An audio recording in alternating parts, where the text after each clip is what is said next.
Hello everyone, हम लोग आज बात करेंगे जो बचा हमारा द्विघात बहुपद में जो शेष बचा है, सिर्फ एक ही टॉपिक है, शेषफल प्रमेय। शेषफल प्रमेय उसके बारे में बात करेंगे। उससे पहले बात कर लेते हैं जो हमने पिछली क्लास में पढ़े हैं। हमने पिछली क्लास में क्या पढ़ा है, द्विघात बहुपद का एक मुख्य समीकरण होता है ax² + bx + c बराबर, ये आपका एक मुख्य समीकरण है। या के पद में क्या है, ये मुख्य समीकरण है जिसके दो शून्य का अगर दिए गए हैं अल्फा और बीटा, जिसके दो शून्य क्या दिए गए हैं अल्फा और बीटा, तो आप कह सकते हैं x माइनस अल्फा और x माइनस बीटा जो है उसके गुणनखंड होंगे। ये सब बातें पढ़ चुके हैं। अगर कोई दो शून्य किसी समीकरण में दो शून्य दिया गया है तो वो उसका गुणनखंड होगा, ये बातें पढ़ चुके हैं। प्लस और क्या पढ़े गए हैं कि अल्फा प्लस बीटा मतलब शून्य का योग जो होता है माइनस बी बाई ए होता है, और शून्य का गुणज alpha into beta C by A होता है, ये भी पढ़ चुके हैं। और एक चीज पढ़ा गया है कि समीकरण लिखना, द्विघात समीकरण कैसे लिखा जाता है उसके बारे में हम लोग भी पढ़े हैं। x² माइनस शून्य का योग गुणे x² जो आपका बी बाई ए की वैल्यू दिया रहेगा वो आप लिखेंगे शून्य का योग गुणे x और प्लस शून्य का गुणज बराबर 0। आप इस कंडीशन से शून्य का भी पढ़ सकते हैं। अब आज पढ़ेंगे शेषफल प्रमेय। शेषफल प्रमेय में क्या है, आपको एक पॉलीनॉमियल ऑफ x दिया गया है और एक gx दिया गया है। दोनों कंडीशन में आपको दिया गया है कि इस px में gx से भाग देने पर शेष क्या बचेगा। अब बिना भाग दिए उसको आपको बताना है कि वो शेषफल कितना बचेगा। यही शेषफल प्रमेय के द्वारा ज्ञात किया जाता है। तो आप बहुत आसान तरीका हो जाता है, क्या रहा है x-1 से भाग करिए। किससे भाग करना है, x-1 से। मतलब x-1 क्या है, एक उसका गुणनखंड है तभी तो भाग होगा। जैसे कोई संख्या मान लो 18 दिया गया है, 18 में अगर हम लोग 2 से भाग करेंगे, 2 9 18 आ गया। अगर 2 से भाग उस संख्या में जा रहा है तो 18 का एक गुणनखंड 2 भी तो है, एक 18 का गुणनखंड 2 भी है। मतलब इस समय ये पता चल गया x माइनस क्या है, एक गुणनखंड है। x माइनस अल्फा अगर एक गुणनखंड रहता है तो अल्फा क्या होता है, उसका एक शून्यक होता है। अल्फा क्या होता है, शून्यक होता है। मतलब इस समय ये प्रूफ हो गया कि अगर x बराबर 1, x माइनस 1 अगर दीजिए तो x आप कह सकते हैं x माइनस 1 इक्वल टू 0, और x बराबर आ जाएगा 1 इधर जाएगा तो x इक्वल टू 1 आ गया। अगर आप px में p1 कर दीजिए, जहां x है वहां पे क्या रखिए, ये 1 रख दीजिए। जितनी वैल्यू आ जाएगी आप कह देंगे वही शेषफल है। बस आपको उतना करना है। तो रख दीजिए 2 गुणे 1 का क्यूब माइनस 5 गुणे 1 का स्क्वायर प्लस 7 गुणे 1 प्लस 6। अब देखिए 2 का क्यूब 1 का क्यूब करेंगे, एक ही आएगा 2 गुणे 5 प्लस 7 प्लस 6, 6 7 13, 13 2 15, 15 में से 5 गया कितना है 10। तो आप लोग डायरेक्ट कह सकते हैं इसका शेषफल कितना आएगा, आर्यक्स बराबर आ जाएगा कितना, इसका 10 आएगा। इसका शेषफल कितना आएगा, 10 आएगा। शेषफल ऐसे ही ज्ञात किया जाता है। आपको दो भागफल दिया, भाजक दिया रहेगा, भाज्य में रख दीजिए वैल्यू उसकी, वही वैल्यू क्या आ जाएगी, उससे पता चल जाएगा क्या होगा, उसका शेषफल होगा। अगर यही कहता कि अगर आपको x+1 से भाग करना है, इसी समीकरण में gx बराबर दे दिया जाए x+1 है, मतलब आपको कह रहा है तब इसको करने बराबर 0 है, x बराबर आ जाएगा कितना माइनस में 1। अब x बराबर -1 रख देंगे इसमें तो हो जाएगा p बराबर -1 वैल्यू रखेंगे तो 1 का क्यूब करेंगे तो -1 हो जाएगा। -5 गुणे 1 का स्क्वायर करेंगे तो 5 प्लस में रहेगा प्लस 7 गुणे -1 प्लस 6। अब देखिए इसको हल करेंगे, 2 का क्यूब करेंगे तो माइनस हो जाएगा ना, माइनस में जब हुआ क्यूब माइनस के प्लस में तो माइनस में 2, -5 गुणे 1 5, -7 गुणे 1 में करेंगे 7 1 के 7, माइनस में 7 प्लस 6। अब देखिए यहाँ से वैल्यू जोड़िए, 5 2 7 7 7 14, 14 में से 6 घटाए कितना माइनस में 8 आ गया। मतलब x बराबर x+1 से अगर आप भाग करेंगे तो शेषफल -8 बचेगा, और x-1 से जब भाग करेंगे तो आपका शेषफल कितना बचेगा, 10 बचेगा। आपको चाहे जिससे भाग करेंगे आपका शेषफल प्रमेय से उससे पता कर सकते हैं शेषफल कितना बचेगा। लेकिन इससे आप ये नहीं पता कर पाएंगे भाजक कितना है, भाजक के लिए आपको भाग देना पड़ेगा। लेकिन हमें क्या रहा है शेषफल बताना है तो हम लोग क्या करेंगे, वो आप x की वैल्यू रख के 0 कर देंगे। सॉरी, x की वैल्यू पहले क्या निकालेंगे, यहाँ से जिसे भाग करना है उसको 0 करके x की वैल्यू निकालिए, उसके बाद समीकरण रख दीजिए, जो शेषफल बचेगा वही क्या हो जाएगा, उसका शेषफल हो जाएगा। अब देखिए अभी इसके आगे आप थोड़ा सा पढ़ेंगे कुछ इंपॉर्टेंट सवाल, ये लास्ट आपका मतलब इस चैप्टर द्विघात बहुपद का आखिरी मतलब टॉपिक था, इससे ज्यादा कुछ फायदा नहीं है। और आपको जैसे कुछ इंपॉर्टेंट सवाल बता दिए जाते हैं। एक द्विघात का बहुपद लिया गया है, जिसका आप देख रहे हैं एक द्विघात का बहुपद लिया गया है, जिसमें देख रहे हैं के एक्स का प्लस 4 प्लस 4 के दो शून्य का अल्फा प्लस बीटा है और अल्फा का प्लस बीटा उसका 24 दिया गया है। तो के का मान बताइए। अब यहाँ से हम लोग अल्फा प्लस बीटा की वैल्यू निकाल लीजिए। अल्फा प्लस बीटा की वैल्यू पहले निकाल लीजिए। अल्फा प्लस बीटा की वैल्यू क्या होती है? Minus B by A. B की वैल्यू क्या है? 4 माइनस 4। ए की वैल्यू है क्या? 4। ठीक है। Alpha into beta, alpha into beta की वैल्यू तो सी अपान है। सी की वैल्यू हो गई 4, ए के अपान हो गई 4 अपान के। अब हमें दिया क्या है? क्या alpha square plus beta square बराबर कितना है? 24 दिया गया है ना। ये हो गया 24। अगर alpha square plus beta square क्या लिख सकते हैं? हम लोग लिख सकते हैं कि अल्फा प्लस बीटा का whole square minus 2 alpha beta. अब यहाँ इसका पूरा फॉर्म लिखेंगे तो इसका प्लस इसका प्लस 2 भी प्लस 2 भी माइनस 2 इसका आएगा भी नहीं। हम लोग ऐसे इसको लिख दिए और बराबर इसको 24 लिख दिए। ठीक है, कोई प्रॉब्लम नहीं। अब इसकी वैल्यू पता है 4 अपान के रख दी। माइनस 4 अपान के का होल स्क्वायर माइनस 2 गुणे अल्फा बीटा का वाला 4 अपान के बराबर 24। अब देखिए यहाँ से हो गया 4 का स्क्वायर करें 16 कितना गया? 16 अपान के स्क्वायर माइनस 8 अपान के बराबर आ गया कितना? 24 अपान 1। यहाँ 8 है, यहाँ 16 है, यहाँ 24 है तो 8 से काटा जा सकता है, मतलब 8 से भाग कर सकते हैं। 8 में भाग करेंगे तो 2 बटे के स्क्वायर माइनस 1 बटे के बराबर 3 बटे 1। ठीक है। अब के का गुणा इधर उधर सब जगह कर दीजिए। देखिए के स्क्वायर है मतलब इसमें कुछ का गुणा नहीं होगा, 2 रहेगा। यहाँ के है एक घात है मतलब एक घात के बीच एक घात का मतलब माइनस की हो गया। और यहाँ के स्क्वायर है तो इसमें एक भी घात नहीं, के का मतलब इसमें के का गुणा होगा बराबर आ गया 3k का स्क्वायर। ये हो गया। अब ये दोनों पार्ट इधर लेके चले जाएंगे। 3k स्क्वायर माइनस में किया था इधर गया तो क्या हो गया? प्लस के और माइनस में 2 बराबर कितना आ गया? 0। अब देखिए अब ये 3k स्क्वायर माइनस इसको तोड़ेंगे गुणनखंड कर सकते हैं। 3 का गुणा 2 में गए 3 दूनी 6 मतलब लास्ट में लाना है कितना? 1 तो वो तो हो जाएगा 3k square plus 3k minus 2k minus में 2 बराबर कितना आ गया? 0। 3 का गुणा 2 में करेंगे तो 6 आएगा, 3 में से 2 घटाएंगे 1 आएगा। अब यहाँ से 3 के कॉमन ले लीजिए। यहाँ बचा क्या? के और यहाँ बचा 1 के प्लस 1। यहाँ 2 कॉमन ले लीजिए, यहाँ बचा के प्लस 1। अब देखिए बराबर 0 तो ये के प्लस 1 एक कोष्टक में कॉमन, के प्लस 1 कॉमन हो गया। यहाँ बचा क्या? 3k प्लस में 1 एक कोष्टक में हो गया बराबर 0। अब यहाँ से हमारा 2 वैल्यू के आ गया। के का क्या वैल्यू आया? एक आया के बराबर माइनस 1 आया और एक के बराबर आ गया कितना? 1/3 माइनस में। ठीक है। नहीं सॉरी यहाँ 2 बचेगा ना, ये रिमाइंडर कितना लिया था? 2 बचे थे, यहाँ 2 बचेगा तो के की वैल्यू आ जाएगी 2/3। एक की वैल्यू आएगी 1 माइनस में 1 और एक वैल्यू आ जाएगी कितना? माइनस में 2 प्लस में 2/3। अब देखिए अब दूसरा सवाल देखिए क्योंकि टाइम बहुत वीडियो हो रहा है। बराबर दिया गया है एक px दिया गया है जो 3 घात का है, उसमें से 1 का शून्यक दिया गया है, 2 की शून्यक पता करना है। जैसे आप समीकरण लिख लीजिए x cube minus 7x plus 6 में का 1 शून्यक 1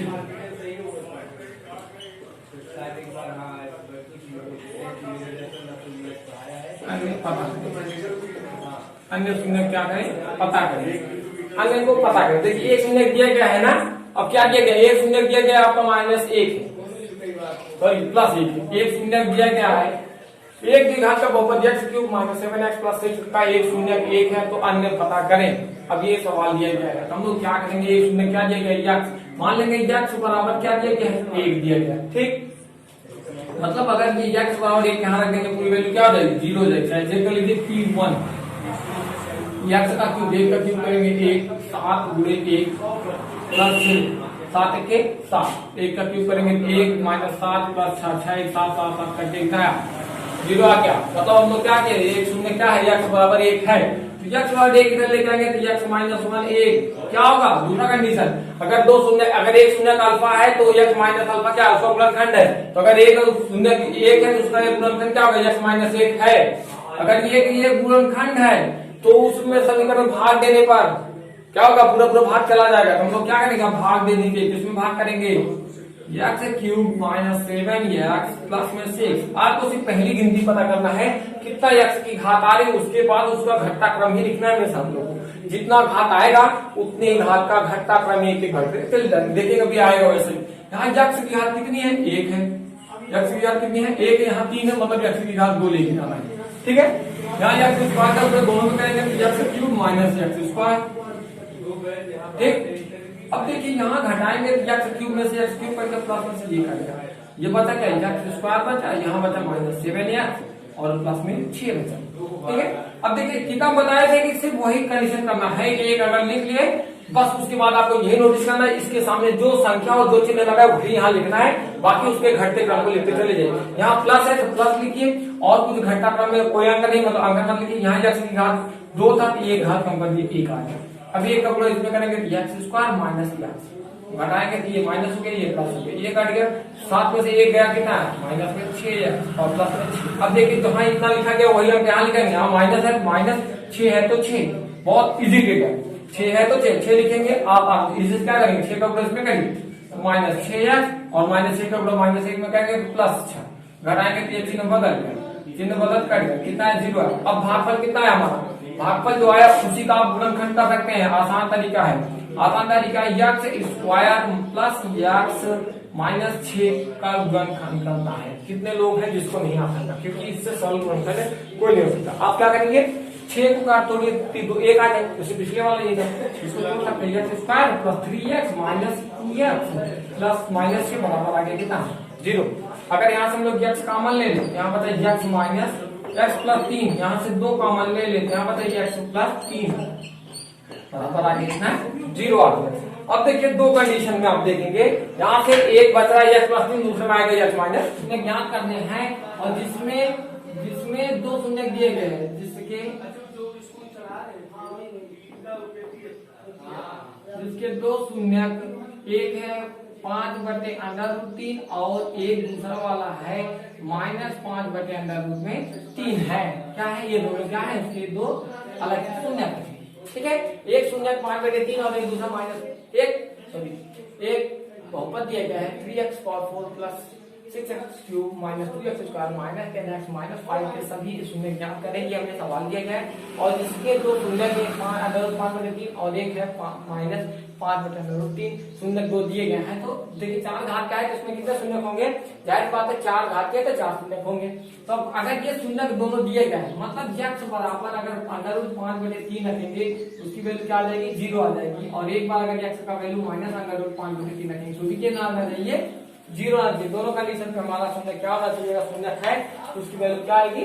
0 आ जाएगी। अब देखिए इसको लिख सकते हैं x माइनस अंडर में 5/3 और इसको लिख सकते हैं x माइनस का सा इधर गया प्लस अंडर में 5/3। अब इन दोनों का गुणा कर दीजिए, x का एक माइनस भी और एक प्लस भी बन गया, तो हो गया ये a² माइनस अंडर 5/3 का होल स्क्वायर। अब इससे क्या हुआ? हमारा ये हो गया ये स्क्वायर, 5/√3 का स्क्वायर है तो काटी खत्म हो जाएगा, तो आएगा कितना? 5/3। अब इस 5/3 से अगर हम इस बहुपद में भाग करते हैं, 2 घात की ये समीकरण है और ये 2 घात का 4 घात का है। अगर 2 घात से भाग करेंगे तो कितने घात का बचेगा? 2 घात का समीकरण बचेगा और 2 घात के समीकरण हम लोग शून्य निकाल सकते हैं आसान तरीके से, हम लोग पहले इसी माध्यम से। ठीक है, अब देखिए भाग करिए। अगर भाग करना है किससे भाग करना है? x स्क्वायर माइनस 5/3 से भाग करना है। किसमें भाग करना है? आप लिख लीजिए पूरा समीकरण, 3x का power 4 minus plus 6x power 3 minus 2x square minus 10x minus में 5। अब इसमें क्या करना है? आपको भाग करना है। यहाँ जितना लिखा गया वही आप लिखिए। पहले यहाँ लिखा गया है 3 तो लिख दीजिए 3, यहाँ लिखा गया x पावर 4, यहाँ लिखा गया x पावर 2, मतलब कितना लिखना है? सिर्फ x पावर 2 लिखना है। यहाँ लिख दिया कितना? x power 2। अब बाकी उसके बाद आप आसान तरीके से लगा के चले जाइए।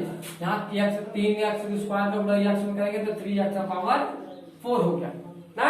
3x स्क्वायर का बड़ा 5/3 में कर लिया। अगर 5/3 में 3x स्क्वायर का गुणा करेंगे, 3 से 3 कट जाएगा, आएगा कितना? 5x square. कितना आ गया? माइनस में 5x का स्क्वायर। घटाएंगे तो चिन्ह क्या होगा? बदल गया। घटाते वक्त क्या हुआ? हमारा चिन्ह बदल गया। अब देखिए घटा के दिए पहला टर्म दूसरे टर्म से कट गया, आपका बचा क्या? 6x³ बचा कितना 6x का क्यूब, 5x² और -2x², 5 में से 2x² घट जाएगा, कितना बचेगा 3x², 3x² -10x माइनस में 5। अब देखिए यहाँ 6 लिखा गया तो वहां 6 लिखिए, यहाँ x की घात है, देखिए 2 था, 1 घटा दीजिए 1, हमेशा घटा क्रम में लिखते चले जाए। यहाँ 6 था तो 6 लिख दिए, बाकी देखिए 6 का गुणा करेंगे इसमें तो 6x³, 6 का गुणा 5 में करेंगे तो 5/3 में जब 6x³ का 6x का गुणा करेंगे 3 1 के 3 3 4 2 5 10x आ गया, कितना आ गया माइनस में 10x आ गया। अब देखिए माइनस में 10x आ गया और उसको घटा दीजिए तो घटाते वक्त क्या होगा, चिन्ह बदल जाएगा। अब देखिए ये पूरा पार्ट कर गया और ये प्लस 10x माइनस 10 से ये भी कर गया, बचा हमारा क्या 3x² माइनस में 5 बच गया। अब इसको देखिए यहाँ 3 लिखा गया, यहाँ पे भी क्या लिखेंगे 3, बस 3 लिखा, 3 का उपयोग किया, यहाँ x² में तो 3x² हो गया, 3 का उपयोग 5/3 में करेंगे, अगर 5/3 में 3 से गुणा करेंगे 3 से 3 करेंगे कितना आएगा 5 आएगा। आप देख रहे हैं पूरा क्या हुआ, ये पूरा मान कट गया, कट के कितना है 0 आ गया, मतलब हमारा जो भागफल आया है इसी का गुणनखंड निकाल लीजिए तो आपका क्या होगा, सवाल सॉल्व हो जाएगा, उसके 2 शून्य पता हो चल जाएंगे। अगर आज इसका गुणनखंड करना है, देखिए अगर आपको गुणनखंड करने हैं, किसके गुणनखंड करने हैं,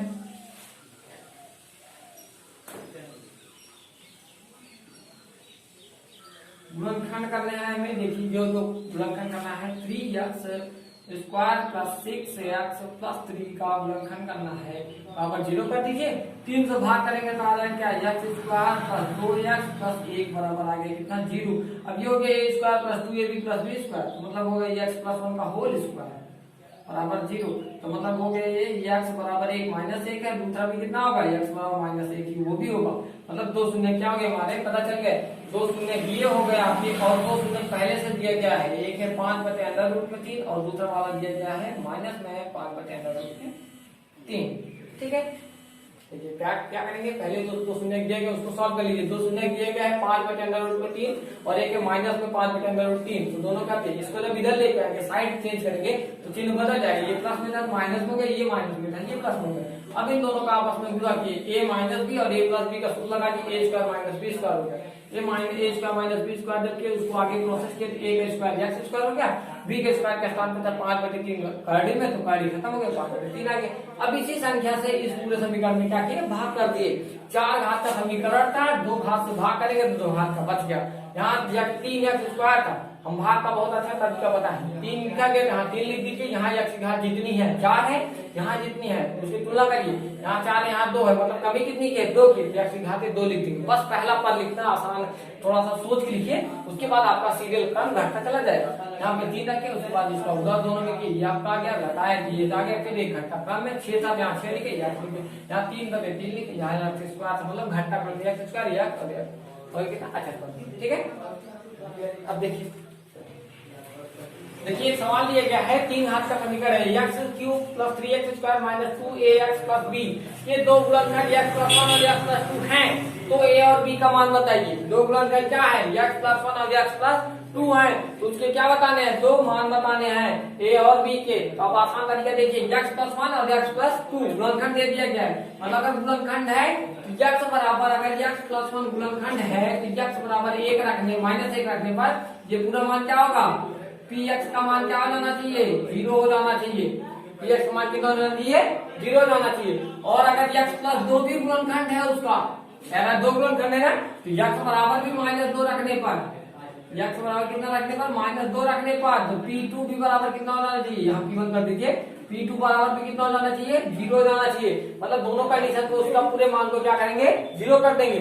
p1 का वैल्यू रखिए, यहाँ x है वहाँ 1 रखिए, 1 का क्यूब प्लस 3 गुणे 1 का स्क्वायर माइनस 2 1 प्लस b, इतना तो सब लोग कर सकते हैं, x का मान रख सकते हैं। गुणनखंड दिया गया, अगर कह रहा है गुणनखंड है, गुणनखंड है मतलब उसके शून्य भी है, अगर शून्य है मतलब उसकी वैल्यू रखने वो प्रमाण क्या होगा शून्य होगा। अब इस चैप्टर में देखेंगे ना सब एक दूसरे से रिलेटेड है, सबका सब एक दूसरे से रिलेटेड, अगर वो उसका गुणनखंड है तो उसका क्या होगा शून्य भी होगा, अगर वो शून्य है तो उसकी वैल्यू रखने पर उसका पूरा मान क्या होगा शून्य हो जाना चाहिए, ठीक है। अब देखिए यहाँ इसका मान करेंगे और इसको बराबर क्या कर देंगे 0, क्योंकि हमें ये बराबर रखने पर इस पूरे समीकरण का मान जाना चाहिए 0 जाना चाहिए। 1 का क्यूब करेंगे तो 1 आएगा। 3 गुणे 1 का स्क्वायर करेंगे तो 3 1 के 3 ही आएगा, और प्लस 2 गुणे 1 करेंगे तो -2 है, और ये हो गया प्लस में b। तो आगे आपका एक समीकरण बन गया कि 4 -2a प्लस b बराबर हो गया 0। एक समीकरण हो गया, मान लो समीकरण कितना हो गया, समीकरण नंबर 1। अब इसमें p2 रखिए, 2 का क्यूब, क्या करेंगे 2 का क्यूब प्लस 3 गुणे 2 का स्क्वायर -2a गुणे 2 प्लस में b। आसान से देखिए, 2 का क्यूब करेंगे 2 दूनी 4 दूनी 8 आ गया, कितना आ गया 8। 3 2 का स्क्वायर करेंगे तो 4 4 टाइम 12 -2 दूनी 4a प्लस में b। अब देखिए, और इसको थोड़ा सा बराबर क्या करेंगे, 0 कर दीजिए, ठीक है। अब 12 8 20, हमारा हो गया 20 -4a प्लस b बराबर कितना हो गया 0 का, जो कि समीकरण नंबर 2। अब यहाँ से देखिए, समीकरण 1 और समीकरण 2 को क्या करिए, जोड़ के हटा देंगे, ये बी वाला पोर्शन ये बी वाले पोर्शन से कट जाएगा। समीकरण 1 में 2 को घटाने का, ठीक है। अब घटा दीजिए, घटाना क्या है, 4 -2a प्लस b बराबर क्या हो गया 0।